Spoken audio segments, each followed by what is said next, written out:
मरूं जब ऐसा मरूं ये जनता याद करे। 15 करोड़ की सुपारी थी नरेश मीणा को मरवाने की, प्रमोद जैन भैया ने दी थी। एफआईआर में उसने पूरा दिया है। कल परसों एक दोस्त ने कहा भाई साहब अब आप ये चाय पानी पीना बंद करो, ये थड़ी पेरीन पे। मरूं जब ऐसा मरूं ये जनता याद करे। पहले बकरियां दी थी, अब बकरियों की जगह जो सुविधा में नौकरी दी वो ठीक है। और जो मुख्यमंत्री जी ने वादा किया था वो वादा पूरा नहीं किया। मेरे से कहा था भाई आप ज्ञापन दे दो, आपकी मांगे बता दो। मैंने कोई ज्ञापन के लिए मना कर दिया, बातों के लिए मना कर दिया। मैं चाहता हूँ टेबल टॉक हो सीएम से। पहले वो पर्ची सरकार थी, लेकिन कल से बकरी सरकार चल रही है। बकरियों का क्या करेंगे? भजन लाल जी के घर ले जाएंगे, नहीं लेंगे तो बांध देंगे गेट के। और अगर हाड़ौती आजाद होगी तो उसका नरेश मीणा पढ़नेता रहेगा। क्या? नरेश मीणा पढ़नेता रहेगा। झालावाड़ स्कूल हादसे में मृतक बच्चों की न्याय की लड़ाई आज दूसरे दिन भी शहीद स्मारक पर जारी है। नरेश मीणा का अनशन दूसरे दिन चल रहा है। नरेश जी से बात करेंगे। नरेश भाई, कल देर रात सरकार ने कुछ राहत दी बच्चों को। मैं उसमें अल्प राहत है, पूरी रात नहीं है, अपेक्षाकृत राहत नहीं है। संविदा में नौकरियां दी वो ठीक किया है। पहले बकरियां दी थी, अब बकरियों की जगह जो संविदा में नौकरी दी वो ठीक है। लेकिन अभी भी हमारी जो मांग है वो पूरी नहीं हुई। और मेरे से कहा था भाई आप ज्ञापन दे दो, आपकी मांगे बता दो। मैंने कोई ज्ञापन के लिए मना कर दिया, बातों के लिए मना कर दिया। मैं चाहता हूँ टेबल टॉक हो सीएम से, आमने सामने सीएम साहब से बात हो, मैं उनके सामने कई मुद्दे रखूं और उस पर वो इनकी तो मदद हुई हो। इसके अलावा मेरे मुद्दे, अभी वो समरावता के जो कांड हुआ था और जो मुख्यमंत्री जी ने वादा किया था वो वादा पूरा नहीं किया। इन बच्चों के न्याय के साथ साथ जो 27 लड़कों पे मुकदमा लगा है बपा और मैं ओम बिरला के एरिया में, वो क्या इन बच्चों को न्याय दिलाने के लिए मुकदमा लगा तो वो क्या जेलों में जाते रहेंगे? उनको भी तो न्याय मिलना चाहिए। कल रात को पटवारी और थानेदार ने इनके गांव जाकर उन परिजन जो यहाँ आए थे उनको धमकाया और वो चले गए। अभी भी धमका रहे हैं। मतलब वो पटवारी सस्पेंड हो, थानेदार सस्पेंड हो। मेरे खिलाफ जिस डॉक्टर से फर्जी मुकदमा लगवाया था वहाँ झालावाड़ में, उस डीन के खिलाफ मुकदमा हो। समरावता में वो एसडीएम के खिलाफ मुकदमा हो, वो इस्तीगा से और उन समरावता वालों को मुआवजा दिया जाए। जेलों के सुधार हो, जेलों में नरक जैसे हालात है जेलों के। अगर मुख्यमंत्री जी से मुलाकात होती है, टेबल टॉक होती है, तो उसमें राजस्थान की भी भलाई है, उसमें मुख्यमंत्री जी का कद बढ़ेगा। कई मुद्दे ऐसे हैं मेरे जो मुख्यमंत्री जी की नज़र में नहीं है, मैं उनको मुख्यमंत्री जी के कानों में डालूंगा। और अगर वो मुख्यमंत्री जी उन पर विचार करेंगे, काम करेंगे, तो उसमें मुख्यमंत्री को भी कहीं न कहीं वाहवाही मिलेगी। जैसे मांडा योजना, जैसे कर्नल साहब ने देवनारायण बोर्ड जो बना था, उसके बाद कहा था कर्नल साहब ने भी देवनारायण बोर्ड का पूरा पैसा शिक्षा पे लगे। और आज देख रहे हैं हम कि बच्चों को स्कूटी देना, हॉस्टल बनाना, उससे गुर्जर समाज को कितना फ़ायदा हो रहा है। ऐसे ही गुर्जर समाज को तो गिनती के करोड़ रुपए मिल रहे हैं, 500 करोड़ रुपए मिले हैं शायद। लेकिन मांडा योजना जो जनजाति डिपार्टमेंट है उसमें हज़ारों करोड़ का बजट है। वो हज़ारों करोड़ का बजट जा कहाँ रहा है? उस मामले में माननीय मुख्यमंत्री से बात करूँगा कि ये पिपलौदी में जो ये लोग मरे हैं, ये बीपीएल परिवार के थे, इनके अब तक मकान क्यों नहीं बने बीपीएल में? प्रधानमंत्री योजना में वो मकान जो बनने थे वो क्यों नहीं बने? वो पैसा कौन खा गया? ऐसे मुद्दे हैं जिससे राजस्थान का भी भला होगा, उस बैकवर्ड एरिया जो हाड़ौती है उसका भी भला होगा। तो मैं चाहता हूँ कि मुख्यमंत्री जी से सहृदयता से आगे बढ़कर। आप उस इलाके की चर्चा कर रहे थे, बड़े बड़े नेताओं का भी नाम ले रहे थे और कह रहे थे मेरे मारने तक की सुपारी तक उन लोगों ने ना सर। घटनाक्रम एफआईआर लॉन्च हो रखी है थाने में, एफआईआर लॉन्च हो रखी है। एक उसमें उसका एफआईआर में उसने पूरा दिया है कि हमें पिस्टल दिए, हथियार दिए। 15 करोड़ की सुपारी थी नरेश मीणा को मरवाने की। किस व्यक्ति ने क्या? प्रमोद जैन भैया ने दी थी। जब मैं कांग्रेस की सरकार में, कांग्रेस का टाइम था, वो मंत्री था, मैं वहाँ धरने प्रदर्शन कर रहा था, उसके बजरी को पोल खोल बजरी का डंपर पकड़ा रहा था, तो उसको पचा नहीं उसको। अच्छा, हमारे वहाँ क्या है कि सर अभी जैसे परिजनों को मैं चुपके से लाया हूँ, अचानक चुपके से आया, जब भी यहाँ से भी भगा ले गए ना, उस हाड़ौती में जब हम लोग नहीं बोल सकते, कोटा, बूंदी, बारा, झालावाड़ में बड़े बड़े नेता, बड़े बड़े लोग नहीं बोल सकते, तो आमजन क्या बोलेगा? जब मैं बोला तो मेरे खिलाफ ये बहन जी बेटी हैं, हमारे धाकड़ समाज की हैं, ये प्रियंका नागर है, सरपंच है अभी, इनके ससुर साहब भी सरपंच है। इनके ससुर साहब वहाँ से चुनाव लड़ना चाहते हैं, टिकट मांगते हैं बीजेपी से, मजबूत आदमी है, टिकट बीजेपी से मांगते हैं, इसलिए प्रताप सिंह सिंघवी ने हाथ पांव तोड़वा दिए 35 लाख रुपए की सुपारी देके। बहुत बुरे हालात हैं वहाँ।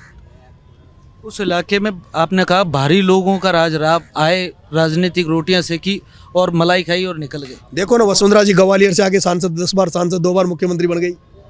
बाड़मेर से आके प्रताप सिंह भी जैन बन गया, 7 बार एमएलए। प्रमोद जैन भाया फलोदी से आकर वहाँ मंत्री एमएलए बन गया। और हमारे वहाँ सबसे बड़ा धाकर समाज है, सबसे ज़्यादा धाकर समाज है, फिर उसके बाद मीणा समाज है, फिर गुजर समाज है, फिर माली समाज है। ये 4 समाज तो किसान कम्युनिटी होगी जो बड़ी कम्युनिटी है। इसके अलावा माली वो क्या बोलते हैं, लोधा समाज है, बंजारा समाज है, लोधा समाज है, बंजारा समाज है।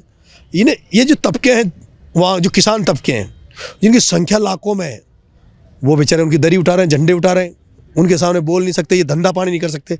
मैं आपको बताना चाहता हूँ, जो हालात राजेश पायलट के आने के पहले आपके दौसा में थे, आप दौसा के वो पत्रकार महोदय, मैं जानता हूँ, आपको परिचित हूँ, जो हालात आपके यहाँ राजेश पायलट के आने से पहले दौसा में थे, आज हमारे हालात हुआ है हाड़ौती के। अब आप समझ जाओ ना मैं क्या कहना चाह रहा हूँ। कहाँ थे उस समय ये मीणा गुजर जो एमएलए एमपी बन रहे हैं, बनते थे क्या? राजेश पायलट ने 13 जनरल सीटों पे, उनकी लोकसभा में 13 जनरल सीटें थी, जिनमें सामान्य 7 सीटों पर उन्होंने प्रधान मीणा को बनाया था। ये कहते ना ये नेता बनते डोल रहे हमारे कई, ये मेरे को वो ये तो गुजरों को नेता बना रहा है, जाटों को नेता बना रहा है, ठाकुरों को नेता बना रहा है। मैं कह रहा हूँ तुमने क्या किया, लेकिन राजेश पायलट ने 13 सीटों में 7 जनरल सीटों पे मीणाओं को बनाया था। ये मुरारी जो डोल रहा है ना अभी, ये राजेश पायलट की देन है।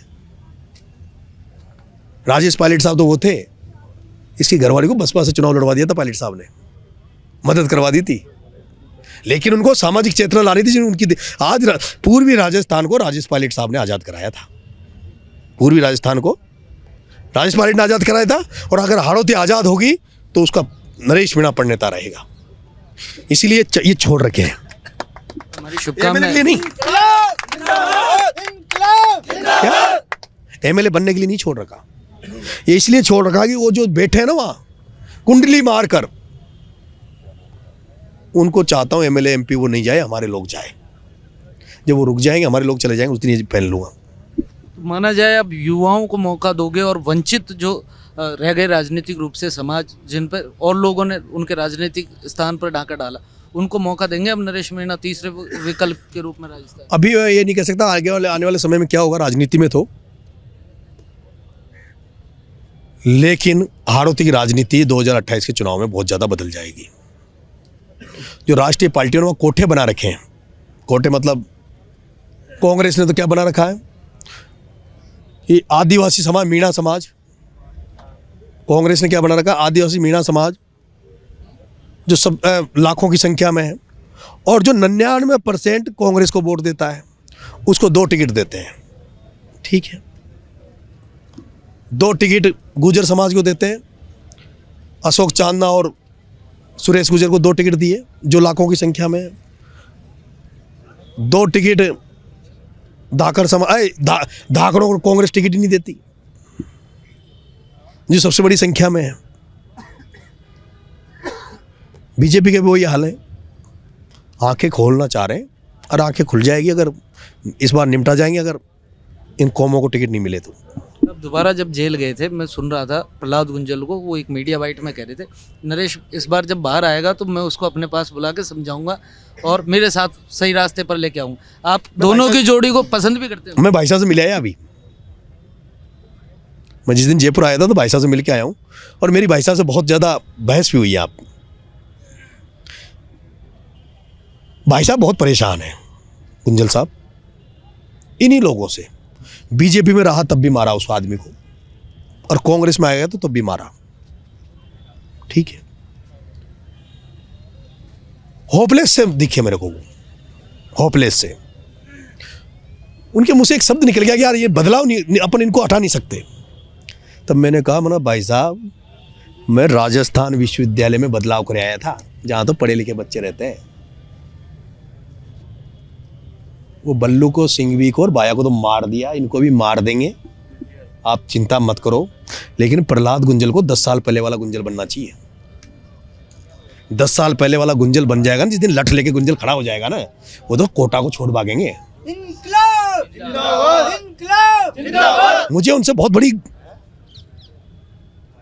मतलब मेरे को झटका लगा बहुत बड़ा, और मैंने कहा उनको, भाई साहब मैं आपको हाड़ौती का मालिक देखना चाहता हूं। हम आपके साथ खड़े हैं, आप लड़ाके हो, लड़ने वाले हो, इन किसान कौमों को आप आगे लाओगे, हम आपको मालिक देखना चाहते हैं। लेकिन आप भाया को मंच पे जाकर भाया को मालिक बनाने चले गए। मुझे बहुत झटका लगा जिस दिन वो प्रमोद जैन भाया के मंच पे गए।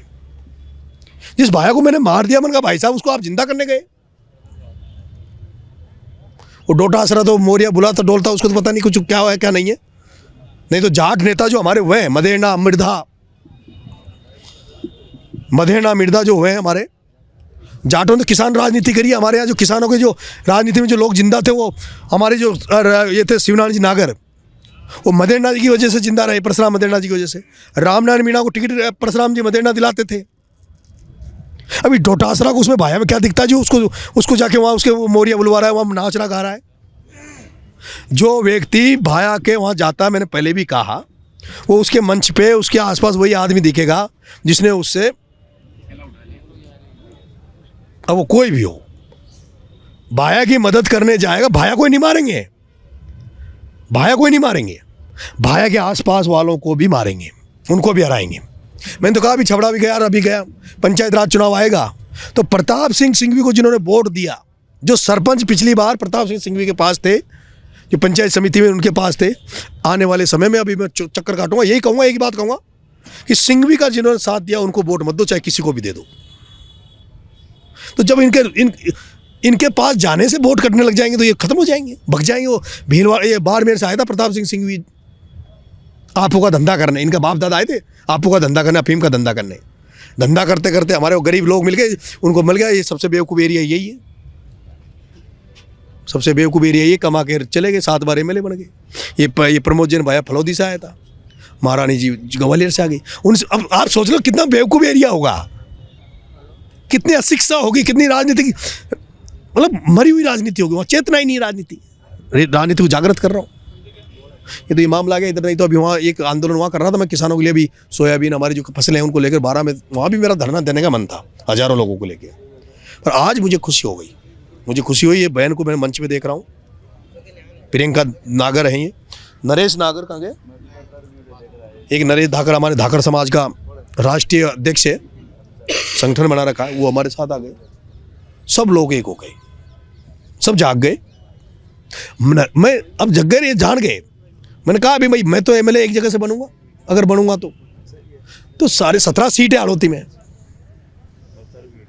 पूर्वी राजस्थान की सीटों का भी जिक्र इधर तो अभी नहीं आऊंगा मैं, इधर हाड़ौती को जगाना है। अच्छा, पायलट साहब को आपने बेनीवाल जी को भी फ़ोन किया था? जी, बेनीवाल जी से बात हो गई थी, वो आ रहे हैं और पायलट साहब से उम्मीद करता हूँ कि वो भी आएंगे। पुराने साथी रहे हैं पायलट साहब के साथ, काफ़ी काम किया आपने। आत्मिक संबंध है। क्या बात हुई थी फ़ोन पे, क्या कहा? नहीं, वो निरंजन जी से बात हुई थी, उन्होंने कहा उज्जैन है साहब, और भी एक कह के उन्होंने टिकट वो काट दिया था फ़ोन। आप जब जेल में थे तो आपके लिए जब धरना प्रदर्शन होता शहीद स्मारक पे, पूरे देश से अलग अलग प्रांतों से लोग आए थे, अलग अलग पार्टी के लोग आए थे, किस तरह का रेस्पॉन्स सत्याग्रह को मिल रहा है और कब तक चलेगा? अगर मांगे सरकार नहीं मानती है, 2-4 दिन का समय लेती है। अगर सरकार नहीं मानती है तो जब तक प्राण है शरीर में, जब तक चलेगा। बेटा भी है आपका यहाँ, बेटे को आप साथ लेके आए तो उसको ट्रेनिंग दे रहे हैं कि धरने वाले? ट्रेनिंग नहीं दे रहा, मेरा को भरोसा नहीं है ना, कब मर जाऊं, भरोसा नहीं रहा कभी बिल्कुल भी, आपके कब मर जाऊं। सुपारी दे देंगे, वैसे नहीं मरा तो मेरे को कल परसों एक दोस्त ने कहा, कि मेरे को खास दोस्त ने, भाई साहब अब आप ये चाय पानी पीना बंद करो, ये थड़ी पर इन पे। मेरे को ये कहा किसी बच्चे ने कि भाई साहब आप ये चाय पानी पीना बंद करो। अब बताओ आप, तो कम से कम मेरे मरने के बाद ये जनता उसको जाने, उस बेटे को तो पैदा ये जनता जिंदा रखेगी।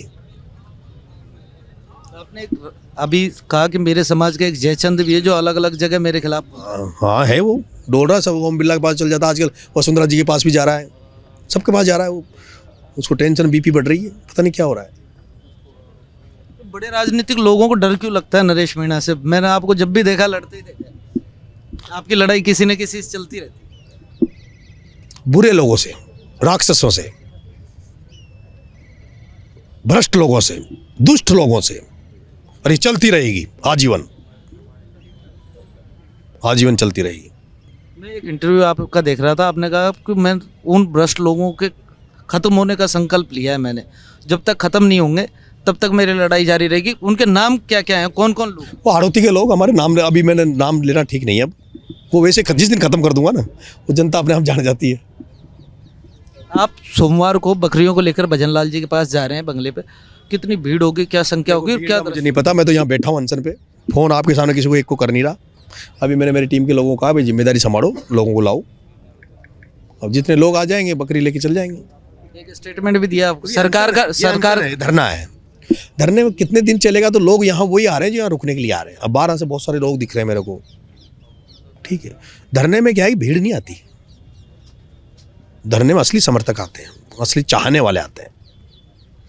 यहाँ 2 तरह के लोग हैं, एक तो वो जो मुझे चाहते हैं और एक वो लोग हैं जो यहाँ जयपुर शहर से अनजान लोग आ रहे हैं। अनजान लोग, जो अनजान लोग वो आ रहे हैं जो इन बच्चों की लड़ाई जो मैं लड़ रहा हूँ उस लड़ाई को देख के आ रहे हैं कि यार एक आदमी है जो गरीब बच्चों की लड़ाई लड़ रहा है। आपने अभी सरकार का नामकरण भी किया, नाम बदल दिया आज सरकार। पहले वो पर्ची सरकार थी, लेकिन कल से बकरी सरकार चल रही है। बकरियों का क्या करेंगे? सोमवार को भजन लाल जी के घर ले जाएंगे, उनसे कहेंगे सर इनको पकड़ो आप और इनकी जगह भी पैसा दे दो हमें, और आपका बेटा बेरोजगार हो तो आपका बेटे को दे दो, वो चराता डोलेगा। नहीं लेंगे तो बांध देंगे गेट के। एक आपने कहा था जब मुख्यमंत्री जी से मुलाकात होगी तो मैं कहूँगा उनको कि बीपीएल परिवार जो किसी भी वर्ग के हों उनको फ्री एजुकेशन। ये भाई साहब मेरे जहन में बहुत पहले से है, 2010 में मैंने इसको लेकर रैली निकाली थी। चाहे वो हिंदू हो या मुसलमान हो, किसी भी धर्म में पैदा हुआ व्यक्ति जो बीपीएल है ना, गरीब है, उसकी शिक्षा एमए तक फ्री कर दो, उच्च शिक्षा फ्री कर दो, भला हो जाएगा लोगों का। ये जैसे हमारे एरिया में 12वीं से ज़्यादा पढ़ा ही नहीं पाते बच्चों को, सरकारी स्कूल 12वीं तक है, उसके बाद कोटा 12 कॉलेजों में भेजते ही नहीं है, फीस नहीं होती।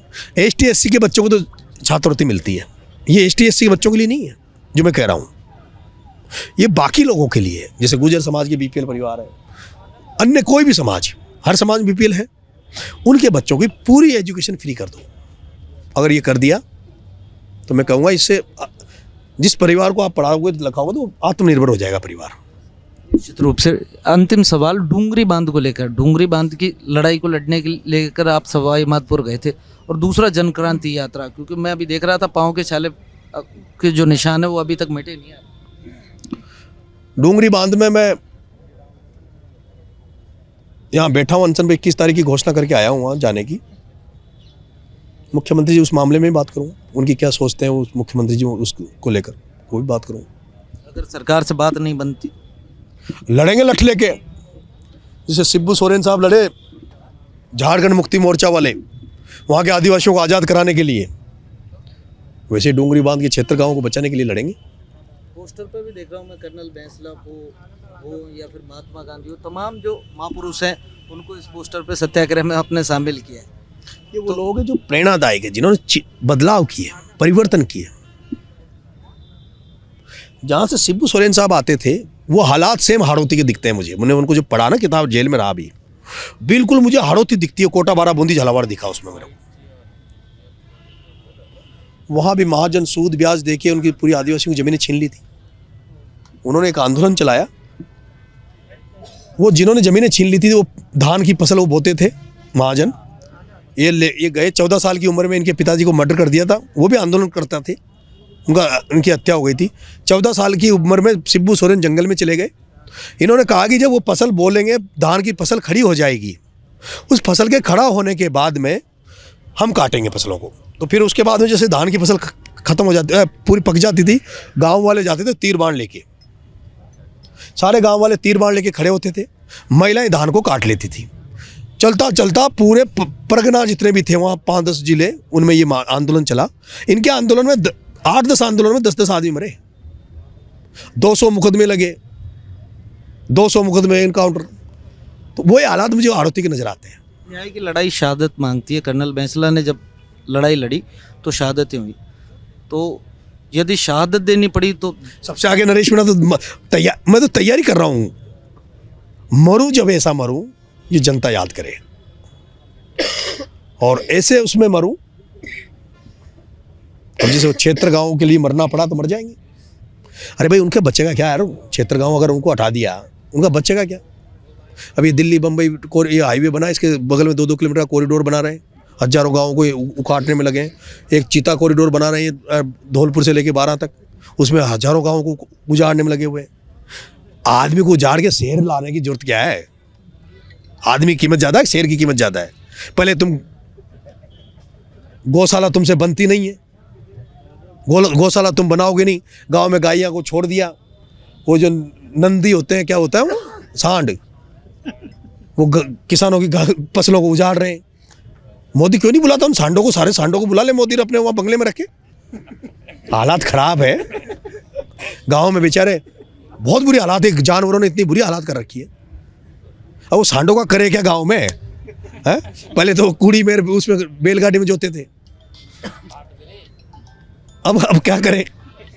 वही हालत ये, मतलब कुल मिला के उजाड़ना चाहते हैं और लड़ते रहेंगे जब तक जी आना। एक धनखड़ साहब को लेकर बड़ा खुलासा किया आपने। अभी धनखड़ साहब के लिए कहा कि उन्हें तो नजरबंद कर दिया क्योंकि वो तख्ता पलट करने, नजरबंद नहीं किया, काल कोठरी में पटक रखा है। मेरे को तो सेंट्रल जेल में पटका, उनको काल कोठरी में दिल्ली में पटक रखा। या कोई सी पत्रकार की दम हो, हाँ बोले कुछ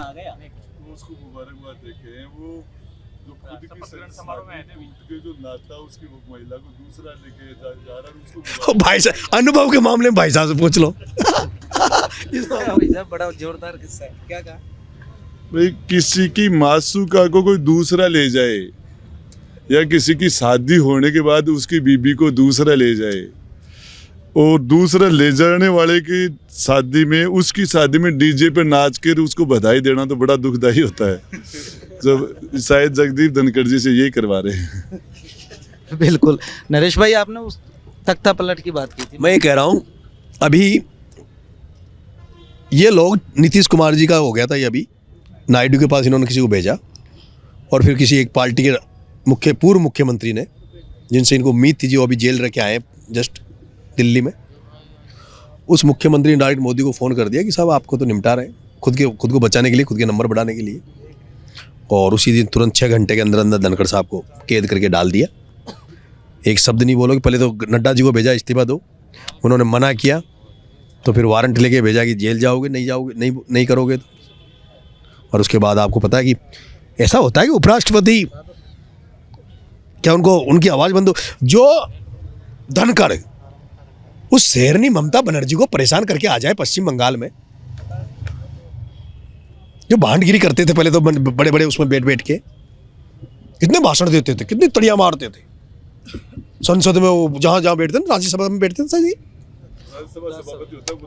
कैसे धमकाते थे सांसदों को, धमकाते थे ना। वो धनखड़ की बोलती बंद कैसे हो गई? किसके डर से हो गई? वो सांड बैठे ना, तो अमित शाह हो, मोदी